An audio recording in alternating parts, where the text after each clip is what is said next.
أعوذ بالله من الشيطان الرجيم. بسم الله الرحمن الرحيم.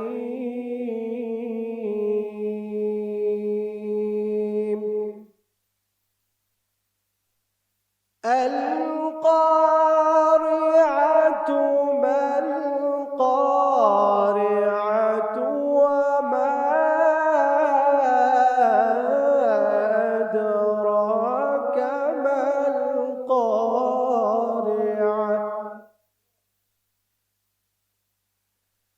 يوم يكون الناس كالفراش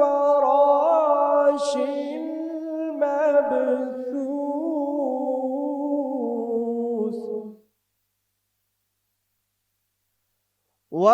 وتكون الجبال كالعهن المنفوش.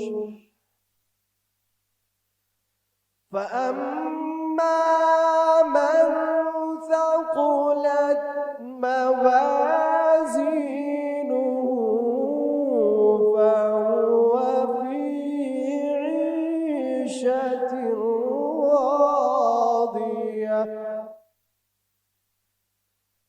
وأما من خفت موازينه فأمه هاوية. وما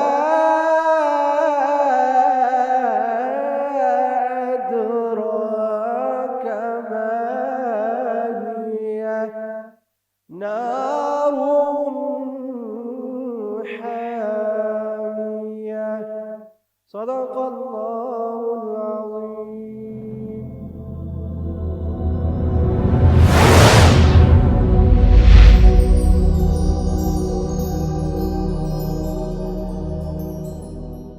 تو یہ تلاوت سننے کے بعد اسٹوڈینٹس اب ہم اس کے مشکل الفاظ کے معنی دیکھتے ہیں. القاریاتو، القاریاتو کیا مطلب ہے؟ کھڑکھڑانے والی. کل فراشی مانت پروانے، یعنی پروانے کی طرح. پروانے کو دیکھا ہے آپ نے؟ جیسے کوئی روشنی ہوتی ہے، اس کے ارد گرد چھوٹے چھوٹے سے کیڑے مکوڑے سے جو اتنے نظر بھی نہیں آ رہے ہوتے، وہ اس کے ارد گرد اڑ رہے ہوتے ہیں. یعنی وہ روشنی کے آس پاس جو چھوٹے چھوٹے سے وہ مکوڑے ٹائپ وہ اڑ رہے ہوتے ہیں. تو المبسوس بکھرے ہوئے، کل اہنی مانند رنگین اون، المنفوش دنکی ہوئی، ساکولت باری ہوں گے، راضیات دل پسند، خفت ہلکے ہوں گے، فَأُمُّهُ پس اس کا ٹھکانہ ہوگا، حاویات گہری کھائی، ماہیہ وہ کیا ہے، حامیات بڑھتی ہوئی. اب اس کا ہم مفہوم پڑھیں گے کہ اس صورت میں آپ سے اس صورت کی تفصیل کیا ہے. تو یہ اس کا مفہوم ہے، یہ صورت مکی ہے، یعنی مکہ میں نازل ہوئی. اس صورت میں قیامت کے پہلے مرحلے سے لے کر جزا و سزا کے آخری مرحلے تک پورے عالم آخرت کا ذکر ایک ساتھ کیا گیا ہے. ہاں جی، جب اسٹوڈنٹس آپ خود سوچیں کہ ہم سب مسلمانوں کا آخرت پر یقین ہے کہ ایک دن وہ آئے گا ہی، لیکن کبھی آپ نے اچانک بیٹھے بیٹھے آپ نے کبھی سوچا ہو کہ آخر وہ دن کیسا ہوگا، اس دن کیسے حالات ہوں گے، کیسا منظر ہوگا؟ تو وہ اگر آپ یہ سب سوچتے ہیں تو اس کا جواب آپ کو اس مفہوم میں مل جائے گا. یعنی کہ وہ اگر آپ کے ذہن میں یہ بات آتی ہے کہ قیامت کے دن ہر چیز کیسے تباہ ہو سکتی ہے، تو یہ آپ کے سامنے قرآن مجید ہمیں یہ بتا رہا ہے کہ اس دن قیامت کے دن کون کون سے مرحلے ہوں گے. قیامت کا پہلا مرحلہ وہ ہے جب ایک ایسا حادثہ پیش آئے گا کہ تمام دنیا کا نظام درہم برہم ہو جائے گا. یعنی ایسے اچانک سے ایسا حادثہ ہوگا کہ ہمارا جو دنیا کا نظام ہے وہ سارا الٹا سیدھا ہو جائے گا، مطلب تباہ و برباد ہو جائے گا. لوگ گھبراہٹ کے عالم میں ادھر ادھر پریشان دوڑیں گے. یعنی وہ وقت ایسا ہوگا اور ایسا ہونا ہی ہے. اب خود ان لائنوں کو ساتھ ساتھ پڑھیں اور ساتھ ساتھ امیجن کریں، اپنے ذہن میں وہ تصویر لائیں کہ جب ایسا وقت ہوگا.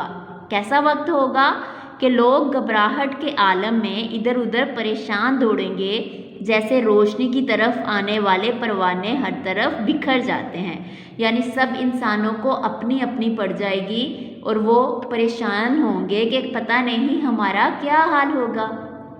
اور پہاڑ زمین بوس ہو جائیں گے. جو اتنے بھاری پہاڑ ہیں، سخت پہاڑ جو ہمیں نظر آتے ہیں، وہ بھی زمین کے اندر چلے جائیں گے. یعنی زمین میں تباہ و برباد ہو جائیں گے اور گرد و غبار بن کر ایسے اڑتے پھریں گے جیسے مختلف رنگ کی دنکی ہوئی اون مطلب جو روئی آپ دیکھتے ہیں نا جس سے کپڑا بنتا ہے، اون روئی، تو وہ جیسے مختلف رنگوں کی اون ہوتی ہے، ویسے ہی یہ پہاڑ جو اتنے باری اور سخت پہاڑ جو زمین کی اتنی جگہ گھیرے ہوئے ہوتے ہیں، تو وہ ایسے روئی کی طرح اڑتے ہوئے ادھر ادھر اڑتے ہوئے نظر آئیں گے. اس کا مقصد یہ ہے کہ ہر چیز چاہے وہ جتنی بھی سخت ہو، باری ہو، ہر چیز تباہ و برباد ہو جائے گی. اب پہلا مرحلہ آپ کے سامنے یہ ہو گیا. اور دوسرا مرحلہ کیا ہے؟ دوسرے مرحلے میں سب لوگ دوبارہ زندہ ہو کر اللہ تعالیٰ کے حضور عدالت میں پیش ہوں گے. یعنی ہم سب کو آپ اللہ تعالیٰ کی عدالت میں پیش کر دیا جائے گا. چاہے کچھ لوگ زندہ ہوں گے اور کچھ لوگ جو مردہ ہوں گے ان کو بھی قبروں سے زندہ اٹھا لیا جائے گا، ان کو بھی دوبارہ سے زندہ کر لیا جائے گا. تمام انسانوں کے نامہ اعمال کا وزن ہوگا. نیکیوں اور برائیوں کو ترازو کے دونوں پلڑوں میں رکھا جائے گا. جس شخص کی نیکیوں کا پلڑا بھاری ہوگا وہ اللہ کی رحمت کا مستحق ہوگا. یعنی اس پر اللہ تعالیٰ کی رحمت ہوگی اور کامیاب ٹھہرایا جائے گا. اس کا ٹھکانہ جنت ہوگا اور وہ عیش و آرام میں رہے گا. اب یہ تو اس کا حال ہے کہ جس کی نیکیاں زیادہ ہے، جس نے اچھے سے اپنے قیامت کی تیاری کی، جس کو ہر وقت فکر ہوتی تھی کہ کہیں اور وہ برے اعمال سے بچتا رہا اور نیک کاموں کی طرف لگا رہا، یہ اس کا انجام ہوگا، یعنی بہترین وہ عیش و آرام میں رہے گا۔ اور جس شخص کی برائیوں کا پلڑا باری ہوگا وہ اللہ تعالیٰ کے عذاب کا مستحق قرار پائے گا۔ اب دوسرا شخص وہ جس کی برائیاں زیادہ تھی، جس کے گناہ زیادہ تھے، تو اس کا کیا ہوگا؟ اللہ تعالیٰ کے عذاب کا حقدار بن جائے گا، اس کو جہنم کے گہرے گڑھے میں پھینک دیا جائے گا۔ یعنی جہنم کا جو سب سے گہرا گڑھا ہے اس کا نام کیا ہے؟ حاویہ۔ وہ بہت ہی بری جگہ ہے، بہت ہی خوفناک جگہ ہے۔ تو حاویہ صرف ایک گڑھا ہی نہیں ہوگا بلکہ اس کی آگ جہنم کی دوسری آگ کے مقابلے میں زیادہ تیز، گرم اور تیز ہوگی۔ ہاں جی، جب ہم ایسے جہنم کی آگ کے بارے میں ہم پڑھتے ہیں تو ہمارا دل لرز اٹھتا ہے کہ اللہ تعالیٰ ہم سب کو بھی جہنم کے عذاب سے بچائے اور ہمیں زیادہ سے زیادہ نیک اعمال کرنے کی توفیق عطا فرمائے اور ہمیں برے اعمال سے بچائے۔ کوئی ایسا کام ہم نہ کرے کہ ہمارا ٹھکانہ اتنا برا ہو کہ ہمارا ٹھکانہ حاویہ ہو۔ حاویہ بہت ہی بری جگہ ہے، بہت ہی برا ٹھکانہ ہے جس کو ہمارا جسم برداشت بھی نہیں کر سکے گا۔ تو اللہ تعالیٰ ہم سب کو جہنم کے عذاب سے بچائے اور جنت کے حقدار اور ہم جنت کے مستحق ہو پائیں۔ لیکن جنت میں جانے کے لیے ہم سب کو کیا کرنا ہوگا؟ نیک اعمال کرنے ہوں گے۔ تو ان قرآن مجید کی ان آیات کو پڑھیں، سمجھیں اور یہ ہمارے دل پہ اثر کرتی ہیں۔ یعنی یہ ایسی آواز ہے، اس میں ایسی باتیں ہیں، ایسے ارشاد ہیں کہ جس کو پڑھ کر انسان کا دل کانپ اٹھتا ہے۔ تو میں امید کرتی ہوں اسٹوڈنٹس کہ آپ اس کو بھی اتنے ہی توجہ کے ساتھ پڑھیں گے اور محسوس کر کے پڑھیں گے کہ آخری قیامت کا دن کیسا ہوگا۔ تو اب اسٹوڈنٹس ہم یہ اپنا بک ورک کریں گے۔ نبی اکرم صلی اللہ علیہ وآلہ وسلم کی پریشانی دور کرنے کے لیے اللہ تعالیٰ نے کون سی صورت نازل کی تھی؟ سورۃ الضحیٰ۔ اس کے بعد مدنی صورت کون سی ہے ان میں سے؟ سورۃ الزلزال۔ باقی یہ صورتیں مکی ہیں۔ قیامت کے دن زمین بن جائے گی، کیسی بن جائے گی؟ چٹیل میدان، یعنی اس کی یہ بالکل سیدھی ہو جائے گی، کہیں اس کی کوئی ڈھلوان اوپر نیچے کوئی جگہ نہیں رہے گی۔ قیامت کے دن ہر شخص کے ہاتھ میں دیا جائے گا، کیا دیا جائے گا؟ نامہ اعمال۔ جس شخص کی برائیوں کا پلڑا باری ہوگا وہ مستحق ہوگا، جس شخص کی برائیاں زیادہ ہوگی وہ جہنم کا مستحق ہوگا۔ اس کے بعد عربی الفاظ کے اردو معنی لکھیں، یہ آپ نے ان کے معنی اپنی بکس پہ لکھنے ہیں۔ تنہر لفظ ہے، تنہر آپ نہ جھڑکیں، کلا ناراض ہوا، فآوا ٹھکانہ فراہم کیا، اسکالہا اپنے سارے بوجھ، اشتاتن گروہ در گروہ، مسکالا برابر، کل فراشی مانند پروانے، حامیاتن بڑکتی ہوئی، المنفوشی دھنکی ہوئی، یؤتی کا آپ کو عطا کرے گا۔ تو آپ نے ان کو دھیان سے لکھ لینا ہے اپنے بک، اور اس کے بعد یہ آپ کا ہوم ورک ہے۔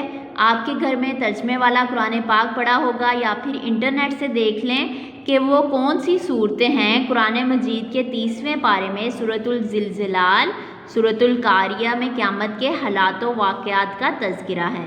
آپ 30ویں پارے میں سے مزید ایسی صورتوں کے نام تلاش کریں جن میں قیامت کا تذکرہ ہے۔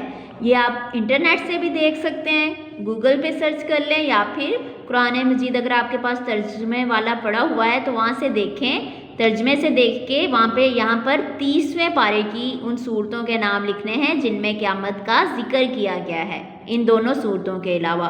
تو یہ آپ نے یہاں پر 3 صورتوں کے نام آپ نے خود سے لکھنے ہیں۔ اس کے علاوہ آپ کا یہ بھی ہوم ورک ہے کہ آپ نے جیسا کہ سورۃ القاریہ یہ آپ نے زبانی یاد کرنی ہے، اس کو زبانی پڑھنا ہے، بار بار اس کی آیات کو پڑھیں اور اچھے سے یاد کریں، اور اس کا ترجمہ بھی آپ نے زبانی یاد کرنا ہے۔ یہ آپ کا ہوم ورک ہے، تو میں امید کرتی ہوں آپ اس کو اچھے سے، اور اگر آپ کو یہ زیادہ لگ رہا ہے اس کی چند آیات، مطلب پہلے 2-3 آیات یاد کر لیں، پھر 2-3 آیات یاد کر لیں، یا آپ نے ایسے کر کے اس کو یاد کر کے پھر اپنی نماز میں پڑھنا بھی ہے، یعنی جب آپ روزانہ نماز پڑھتے ہیں تو نماز میں ان صورتوں کو پڑھنا ہے۔ تو آپ کا یہی ہوم ورک ہے کہ سورۃ القاریہ آپ نے ترجمے کے ساتھ یاد کرنی ہے۔